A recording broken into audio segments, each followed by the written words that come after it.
Halo kawan Loka, bagaimana kabarnya? Kembali lagi bersama saya, Carlo Genta, di dalam acara Loka Connect. Suatu program di mana saya berbincang bersama teman-teman setanah air yang berprestasi, berkreasi, berkarya, serta sukses dalam bidangnya. Memang ternyata banyak sekali sosok di negeri ini yang begitu inspiratif dan patut kita contoh. Kali ini kita kedatangan tamu yang spesial, founder daripada Juragan Mainan, Farudin. Mari kita berikan sambut tangan yang meriah untuk Farudin.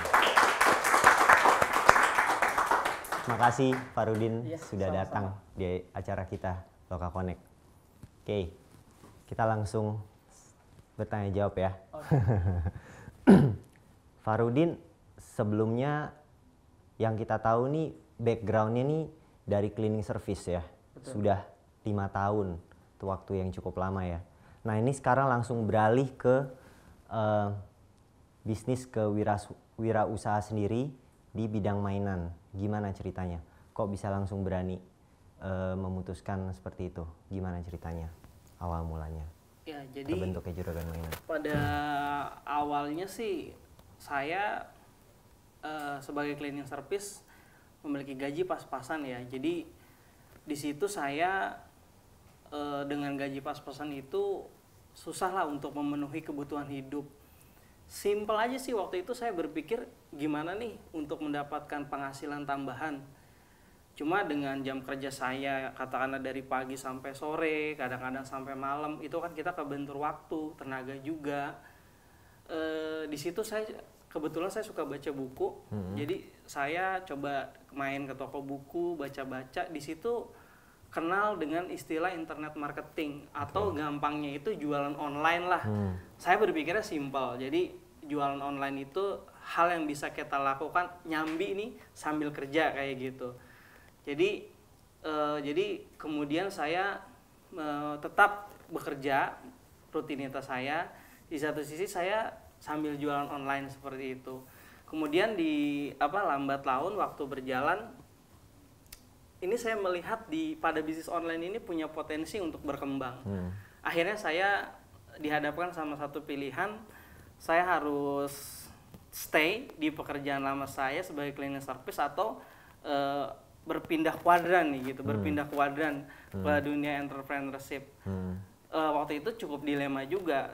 Namun saya berpikir kalau saya terus-terusan jadi cleaning service,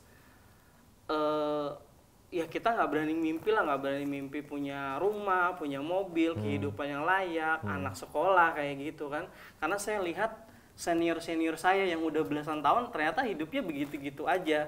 Akhirnya saya dihadapkan sama satu pilihan, ya saya harus meninggalkan pekerjaan lama saya dan istilahnya terceburlah ke dunia entrepreneurship seperti itu. Namanya ini Juragan Mainan. Iya. Kenapa namanya Juragan Mainan? Jadi isi dalam Juragan Mainan tuh gimana? Menjual mainan di dalam toko online. Nah itu bisa diceritain lagi. Iya, betul.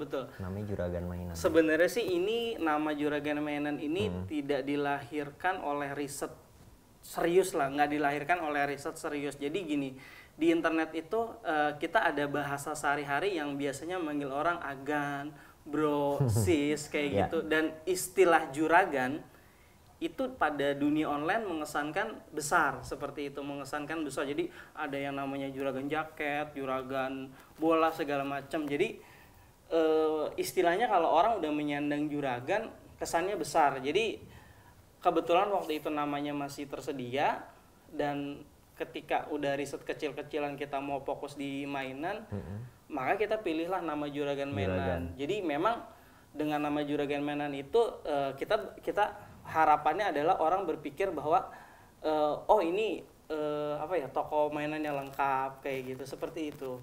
Jadi nggak ada riset khusus, tapi memang setelah kajian-kajian kecil nama Juragan Mainan itu sepertinya tepat seperti itu.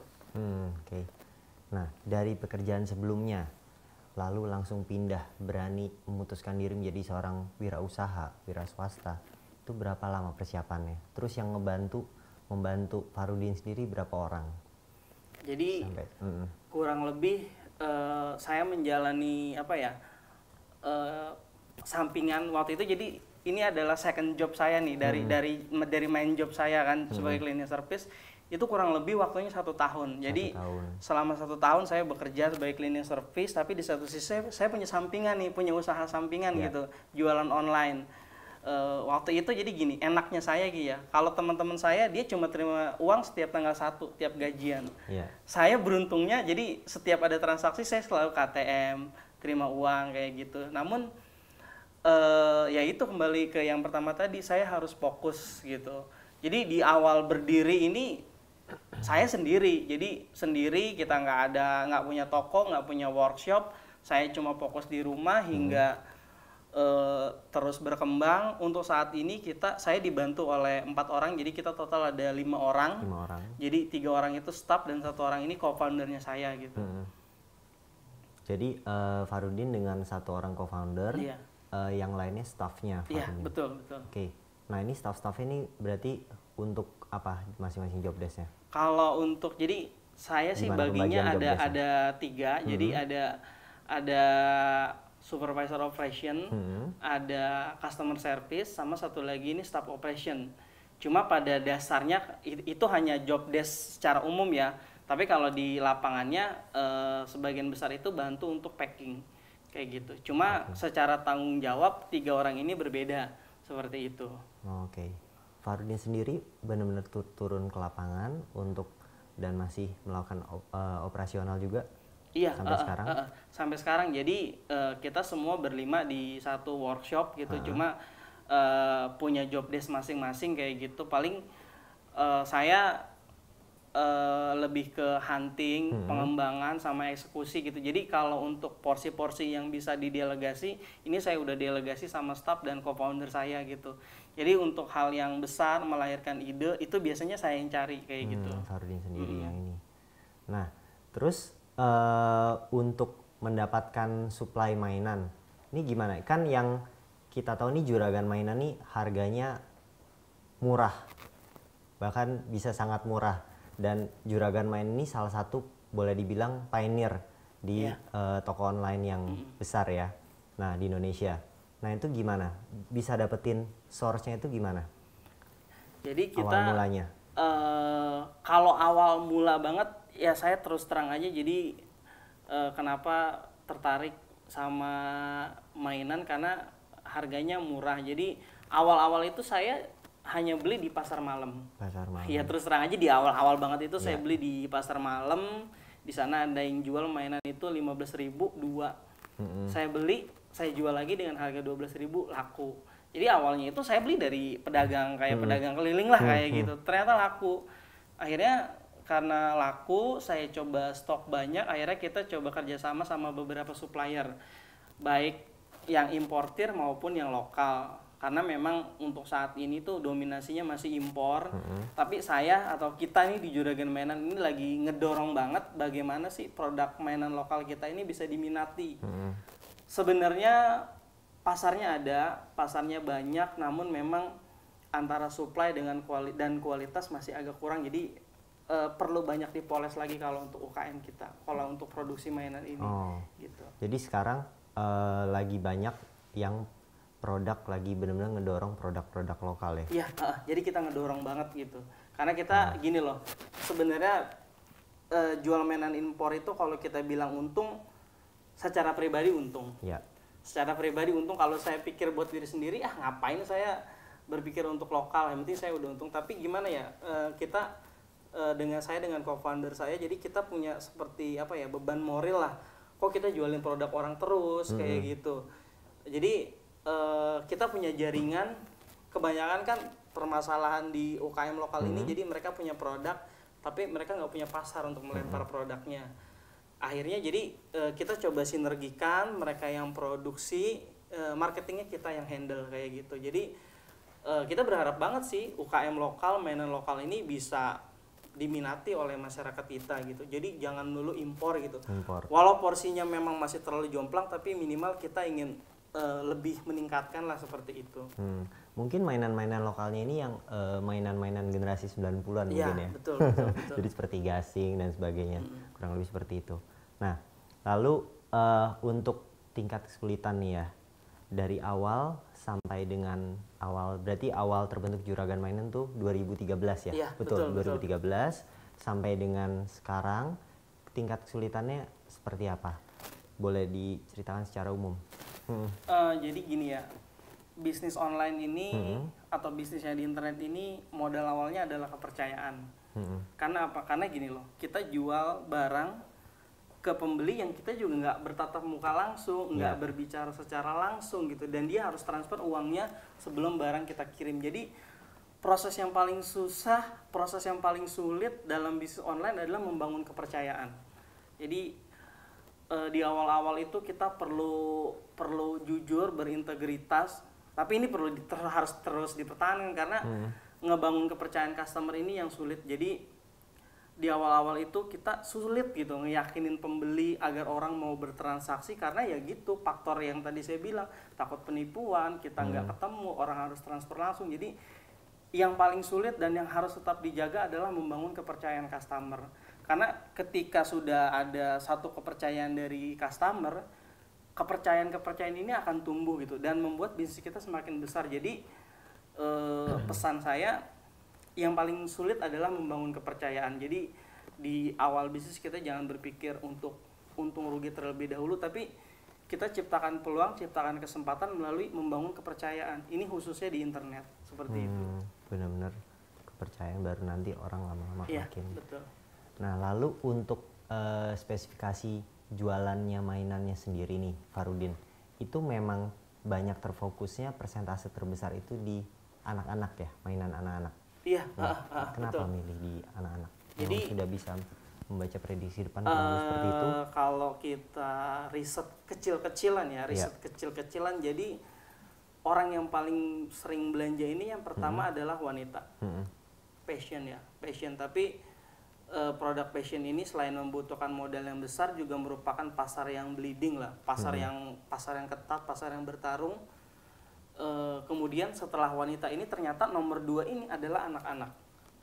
Anak-anak ini bukan anak-anak yang belajar langsung, tapi orang tuanya, ibu atau ayahnya yang membelikan untuk anaknya. Jadi saya nggak mau masuk di pasar wanita karena selain modal yang besar, pemain yang udah banyak, saya main di nomor 2, yaitu orang yang belanja ini adalah untuk anak-anak. Jadi saya lihat di situ belum banyak orang yang concern itu, orang lebih banyak concern online ini passion. Makanya saya lihat di situ ada peluang, ada kesempatan, saya masuklah di situ gitu. Karena lihat opportunity-nya besar. Kesempatannya besar di situ, peluangnya besar di situ.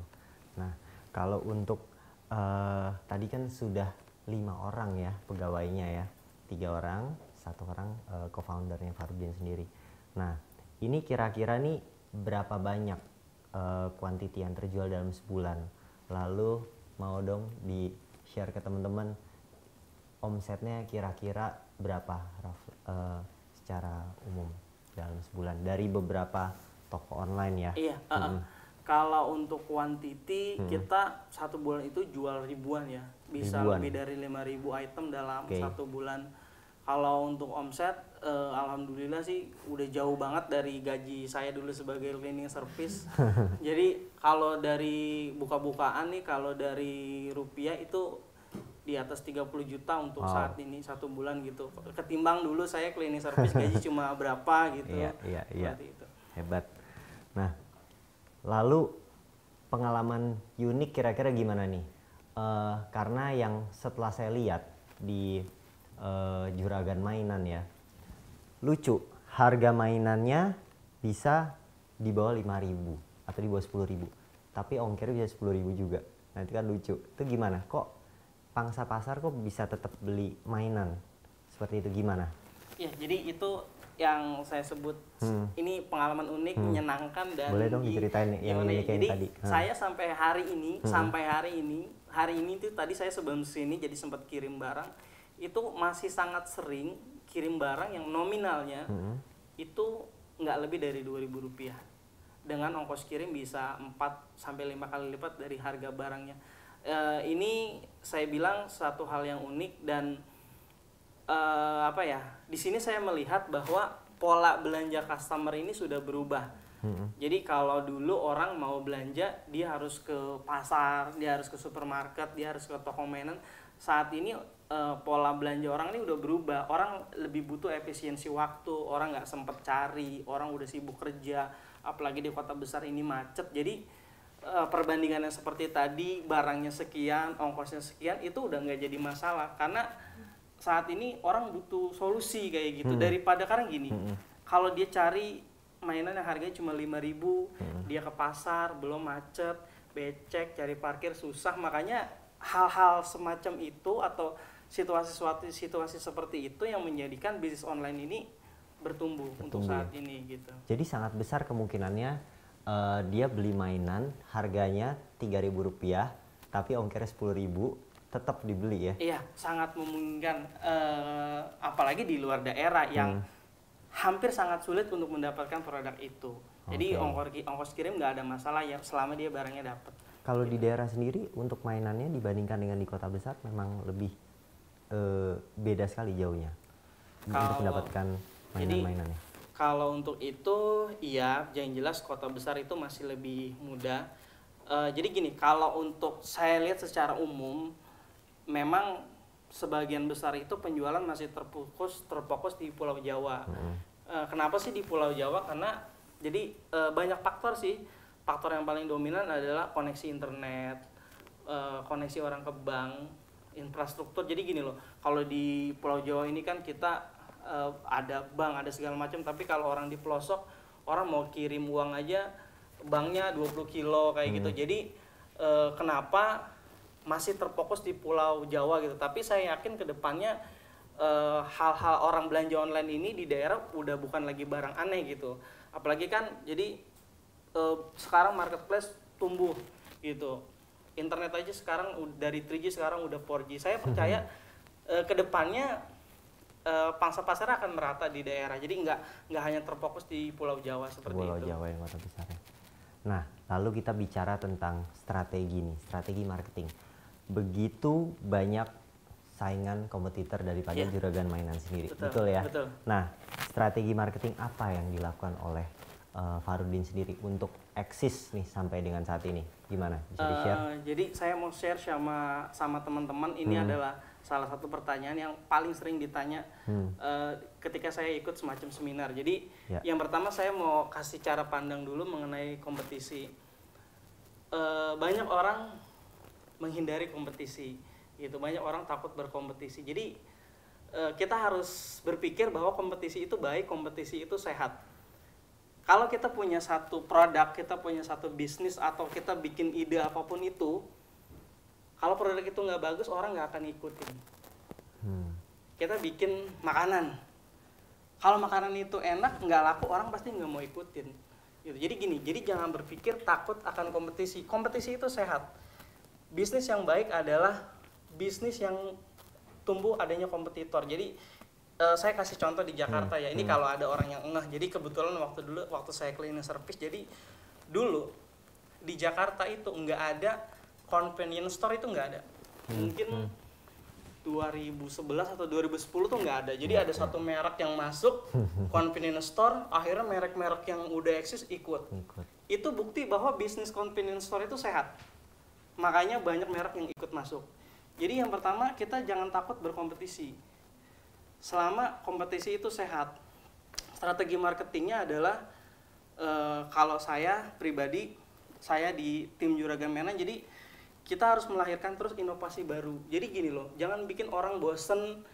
Kalau kita nggak ada inovasi, kita berarti stuck, kita nggak bertumbuh. Jadi lahirkan inovasi terus. Jadi saya selalu bilang bahwa inovasi itu terbagi dua. Jadi ada inovasi layanan dan inovasi produk. Jadi dengan selalu berinovasi, katakanlah per 1 bulan, per 2 bulan, jadi kita selalu grow terus, ciptakan diferensiasi kita. Jadi ada 10 produk sama, kenapa sih orang harus beli produk kita? Nilai tambah dari produk kita apa? Jadi kita gali diferensiasi produk kita, berikan nilai lebih. Produk sama, harga sama, tapi produk saya bisa memberikan apa yang kompetitor tidak berikan, seperti itu. Jadi jangan takut dengan kompetisi, karena kompetisi itu nggak bisa dihindari untuk bisnis yang sehat. Kemudian ciptakanlah diferensiasi, lahirkanlah inovasi untuk terus existing dalam bisnis. Itu rencana untuk rencana untuk depannya agar bisa lebih Iya, agar sukses tetap ya, survive agar tetap seperti itu. survive ya. Nah, lalu bisa di-share ke teman-teman perubahan apa nih yang benar-benar dirasakan oleh seorang Fahrudin sekarang sudah berhasil, yang berani memutuskan dari cleaning service lalu sekarang ke wira swasta menjadi juragan mainan. Jadi gini, kalau dulu Lebih detail. kalau dulu saya mau bermimpi lah punya sesuatu itu nggak berani karena lihat keadaan gitu. Kalau sekarang saya punya mimpi bahkan bisa dibilang nggak masuk akal, tapi saya berani perjuangin. Jadi poinnya adalah kita harus punya mimpi dengan mata terbuka. Jadi gini loh, banyak orang yang mimpi hanya pengen aja, atau dalam artian dia mimpi sebenarnya. Jadi gini, kita harus punya mimpi, kita ciptakan target, kita buat target, kemudian dari target itu kita harus set. Berarti kalau saya dalam bulan ini punya target 50 juta penjualan, saya satu hari harus jual berapa banyak, saya harus posting produk berapa banyak. Jadi gini, sekarang saya jadi berani bermimpi, kemudian untuk mewujudkan mimpi itu jadi kita bikin target dan kita harus set untuk mencapai target itu kita harus apa. Jadi itu harus dibikin day by day gitu. Jadi jangan cuma pengen aja. Itu yang kebanyakan orang jadi takut bermimpi karena hanya sebatas pengen gitu. Jadi kita harus mimpi dengan mata terbuka seperti itu. Ini untuk manajemen strategi branding daripada juragan mainan sendiri ya, yang sekarang sukses, itu benar-benar belajar otodidak sendiri dan belajar dari buku. Ya, gimana ceritanya? Betul. Jadi gini, ini sangat inspiring orang. Saya terus terang aja dari latar belakang keluarga yang sangat sederhana. Saya nggak pernah kuliah, prestasi saya di sekolah pun bukan anak yang pintar lah, tapi average aja lah, biasa-biasa aja. Kemudian gini, ketika saya menikah, saya sadar gitu bahwa kebutuhan hidup ini banyak gitu. Terus kalau saya nggak mengupgrade diri saya, ya kehidupan nggak akan lebih baik. Jadi saya selalu bilang bahwa sama staff saya bilang bahwa you stop growing when you stop learning. Jadi ketika kita berhenti untuk belajar, karena kebanyakan orang berpikir belajar itu hanya di bangku kuliah gitu, ya kita akan stop gitu. Jadi kita harus selalu mengupgrade diri kita. Jadi kalau saya pribadi memang karena nggak pernah kuliah, sampai sekarang juga belum kuliah, jadi saya harus punya ilmu baru. Ilmu baru itu yang paling gampang adalah dari buku, dan buku itu nggak harus dibeli karena saya awal-awal itu cuma numpang baca di toko buku kayak gitu. Seperti itu. Jadi jangan berhenti mengupgrade diri dengan ilmu-ilmu yang baru. Karena jadi saya di Juragan Mainan nih punya karyawan 3 orang, saya nggak punya ilmu HR gitu kan. Gimana sih cara ngatur orang? Akhirnya mau nggak mau saya beli buku nih tentang human resource kayak gitu. Oh jadi manage team itu seperti ini. Jadi ilmu itu nggak harus didapatkan di bangku kuliah dulu atau kita nunggu master dulu gitu baru kita jago nih HR. Enggak, dengan praktek, dengan ilmu yang kita baca kemudian kita praktekkan, itu lebih ngimpact gitu. Jadi jangan berpikir bahwa kita dengan latar belakang yang biasa-biasa aja, koneksi nggak punya, link nggak punya, modal nggak punya, terus kita nggak berani bermimpi gitu. Pada dasarnya kalau kita mau belajar, kita mau mengupgrade diri kita, saya yakin semua orang tuh udah terlahir dengan paket kesuksesannya masing-masing. Jadi kembali ke diri kita aja, kita mau nggak untuk berubah gitu. Kebanyakan orang hanya maunya aja tapi nggak take action kayak gitu. Jadi pada waktu awal Fahrudin sendiri, lalu dengan dibantu co-foundernya, lalu bertambah rekrut karyawan 1 menjadi sampai sekarang ini ya 2 dan tambah seterusnya. Nah lalu bisa kasih tips nih untuk teman-teman. Ya, banyak orang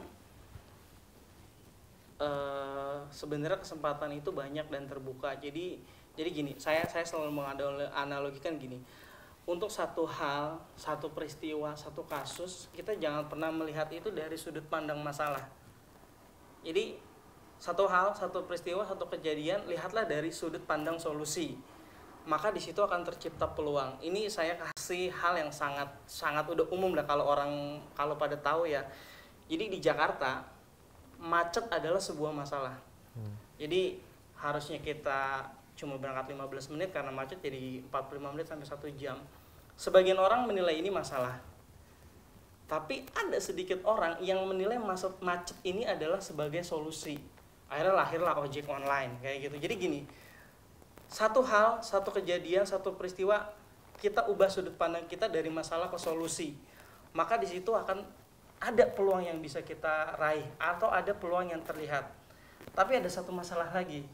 Kebanyakan orang udah lihat peluangnya, udah tahu, nggak berani eksekusi karena takut. Takut gagal, takut malu. Ya seperti itulah rasa takut. Rasa takut itu alami, setiap orang pasti punya rasa takut. Tapi gini, coba kita manage, kita balik ke rasa takut itu. Dulu saya dihadapkan sama keputusan, kalau saya meninggalkan pekerjaan saya nggak dapat gaji bulanan. Wah, nanti anak istri saya makan apa? Tapi saya balik lagi, kalau saya stay di sini terus, saya bisa nggak punya rumah, saya bisa nggak punya mobil. Jadi seperti itu yang tadi bilang, peristiwa, hal, kejadian kita lihat dari sudut pandang solusi, jangan lihat dari sudut pandang masalah. Kalau kita lihat dari sudut pandang masalah itu cuma bikin pusing aja. Jadi ketika kita lihat dari sudut pandang solusi, itu akan ada peluang. Nah yang kedua adalah lawan rasa takut itu, manage rasa takut itu. Kalau kita nggak lakukan, memang hidup kita lebih baik. Enggak, selama kita belum coba kita nggak akan tahu hasilnya. Jadi seperti itu, harus bisa melihat peluang dan take action, jangan takut kayak gitu. Tips yang mantap, terima kasih Pak Rudin. Oke, dari ada pertanyaan. Selamat malam Mas Fahrudin. Malah Malam, saya Jimmy. Saya hanya pengen bertanya simpel aja sih. Siapa yang menjadi panutan Mas Fahrudin dalam memulai bisnis? Dan maksudnya tetap terus bertahan itu siapa? Gitu. Terus pertanyaan kedua, selain di Tokopedia, ada di channel lain lagi nggak? Itu aja, terima kasih. Langsung aja deh saya jawab. Kalau untuk ini saya jawab ada dua ya, jadi satu toko, satu internal ya. Kalau toko, terus terang aja saya terinspirasi banget sama Ipo Santosa. Jadi beliau ini motivator nasional, pengusaha juga. Saya banyak belajar dari bukunya beliau. Itu yang bikin saya never give up, bahwa gagal itu proses, bukan akhir dari segalanya. Kalau dari internal, terus terang aja yang paling menjadi motivasi adalah orang tua dan istri saya gitu. Jadi sekeras apapun saya, sesulit apapun bebannya, sesulit apapun halnya, saya ada mereka gitu di belakang saya yang selalu berdoa gitu. Itu yang membuat segala sesuatunya menjadi ringan gitu. Perihal untuk toko online, memang untuk saat ini karena marketplace di Indonesia ini udah tumbuh dengan sangat pesat, ya kita nggak ada di satu tempat gitu. Kita nggak ada di satu tempat karena memang kita pengen brand sebagai referensi toko mainan online nomor satu ini melekat lah pada di tiap marketplace. Jadi saat ini kita memang udah menggarap di beberapa tempat. Itu memang kalau untuk existing sudah existing, namun belum terlalu blow up gitu seperti di Tokopedia. Jadi intinya kita nggak hanya di satu tempat. Kedepannya setiap marketplace kalau bisa kita pengennya ada seperti itu. Oke, gitu. Halo, nama saya Wina.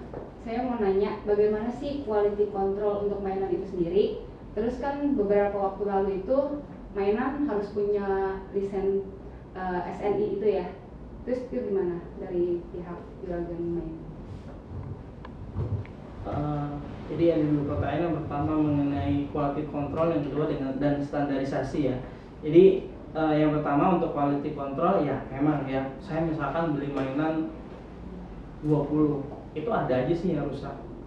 Jadi karena ini online dan online ini tangannya banyak ya. Jadi dari seller ke ekspedisi baru ke buyer. Kita harus pastiin dulu barangnya baik. Jadi sebelum dikirim kita cek dulu bermasalah atau enggak, hidup atau enggak kalau elektrik. Kemudian setelah kita pastiin barangnya baik, memang kita harus packing aman. agar sampai di tangan customer ini ya diterima seperti yang waktu kita kirim dalam keadaan baik. Namun memang nggak semuanya 100% mulus, pasti ada aja.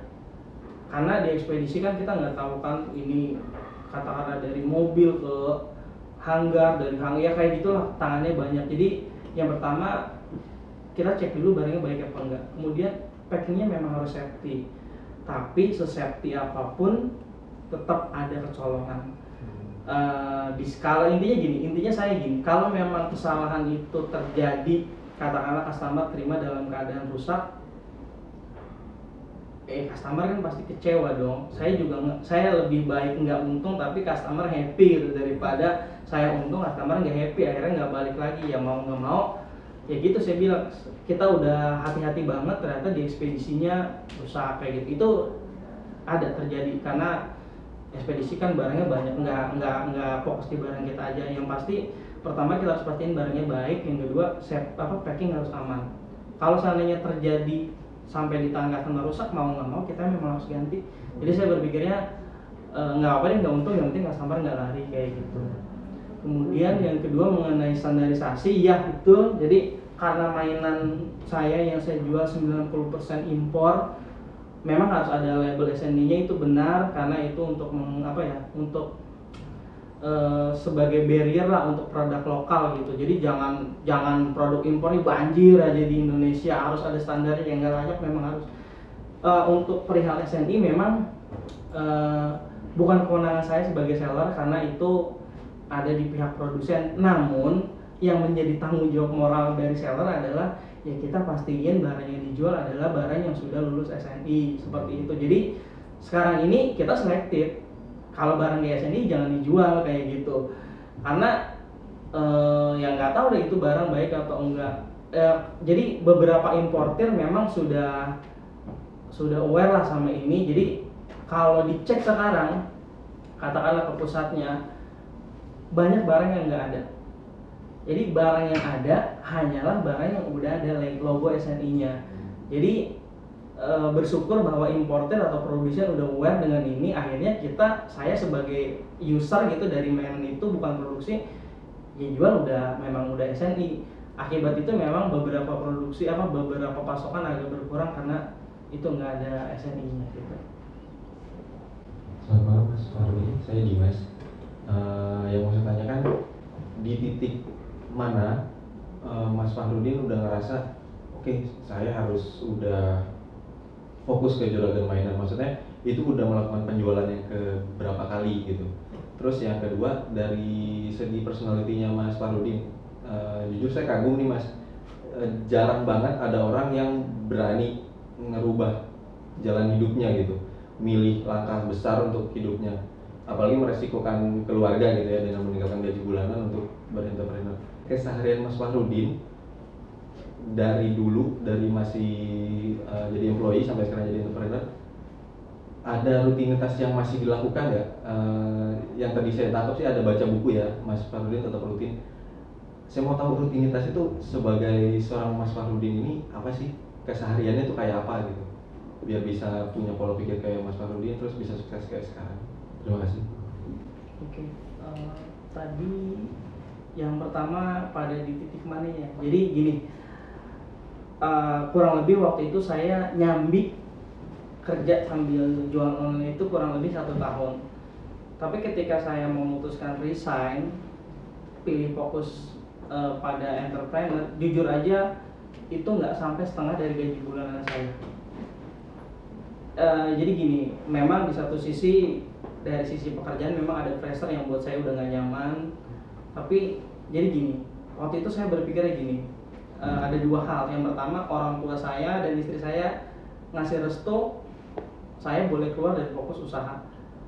Saya di situ yakin, pokoknya saya dari buku yang saya baca dari Mas Ipo Santosa, pokoknya kalau istri kita merestuin, orang tua utamanya ibu merestuin, itu jalan nggak ada yang susah. Itu yang bikin saya yakin. Yang kedua gini, saya berpikir gini, katakanlah waktu itu saya dapat penghasilan bersih dari jual online 1 juta. Saya berpikir gini, ini saya nyambi dapat 1 juta. Kalau saya fokus, pasti yakin dapat lebih besar. yakin aja sih. Tapi kalau dari segi gaji, perbandingan antara gaji dengan pendapatan saya nggak sampai setengah. Jadi setengahnya memang gambling dalam artian karena saya yakin ini kalau fokus lebih berkembang. Kemudian yang kedua karena itu orang tua, ibu saya sama istri saya ngizinin dua hal itu yang bikin saya yakin. Jadi waktu itu keluar saya masih sendiri, belum ada workshop dan segala macam, masih full di rumah, stok di rumah, sampai jalan mungkin 1 bulan tuh udah mulai cari tempat gitu. Kalau untuk keseharian ya sebenarnya saya seperti orang pada umumnya sih, nggak ada yang spesial, terus terang aja nggak ada yang spesial. Cuma memang ada kayak baca buku itu jadi gini, saya saat ini saya pengguna aktif KRL ya. Saya sering banget lihat orang di KRL, katakanlah Jakarta Bogor itu tidur. Menurut saya itu nggak produktif banget. Ngapain sih tidur gitu? Tidur itu malam. Kalau saya berpikir gitu, tidur itu malam. Daripada kita cuma tidur, main HP nggak jelas, yang mending kita baca gitu. Jadi intinya gini, kalau saya apalagi sekarang saya katakanlah dari pagi sampai malam, jangan sampai ada waktu terbuang untuk hal yang nggak produktif. Yang paling buat saya kepikiran dalam saya adalah kalau nggak ngapain baca kayak gitu.